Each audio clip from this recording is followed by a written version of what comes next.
La Commission électorale nationale indépendante CENI maintient la tenue des élections générales pour le mois de décembre de l'année 2023. En marge du processus électoral déjà en cours, les jeunes de Kinshasa se réunissent pour cogiter sur le profil des candidats à élire aux élections prochaines. Des échanges fructueux et riches en couleurs ont été organisés jeudi 22 juin dans les communes de Kasavubu et Gombe. À cet effet, il était question de consulter la population afin d'analyser les projets des sociétés des gouvernants et avoir le point de vue de chacun afin d'établir un contrat social pour soumettre aux futurs dirigeants. Aujourd'hui, c'était juste le lancement de l'activité Congo Tolingi du réseau Pona Congo.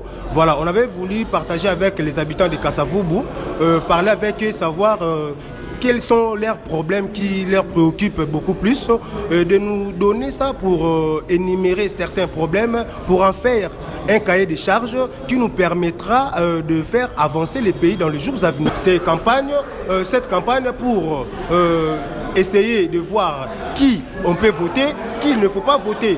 Parce que celui qui sera voté dans notre commune, c'est celui-là qui va signer ce cahier de charges. C'est seulement celui qui va signer le cahier de charges. On ne peut pas voter n'importe qui. On ne va pas donner le pouvoir à n'importe qui pour abuser. Donc il a abusé de notre voix pour faire des moyens au Bango Bazin. Nous voulons faire un Congo plus beau qu'avant. Donc c'est pour cela qu'on a essayé d'inviter les gens de catégories d'âge, de discuter avec eux, de parler, de leur expliquer et de leur faire comprendre. Parce que souvent, il y a un slogan qui dit que c'est pour cela qu'on a essayé de discuter avec eux, de parler avec eux. Ceux qui ont Lingi Congo, Lingi Congo, Lingi Congo, Lingi Congo, on va aller en avant. On va faire le Congo plus beau qu'avant. Nous annonçons les consultations populaires dont je pense d'ailleurs la vie. C'est dans le but de sensibiliser la population, prendre leurs préoccupations et leurs priorités pour qu'après nous puissions établir un contrat social que nous allons soumettre aux futurs dirigeants de la RDC dans le sens qu'ils en tiennent compte dans leur projet de société, dans leur projet politique plutôt et des sociétés.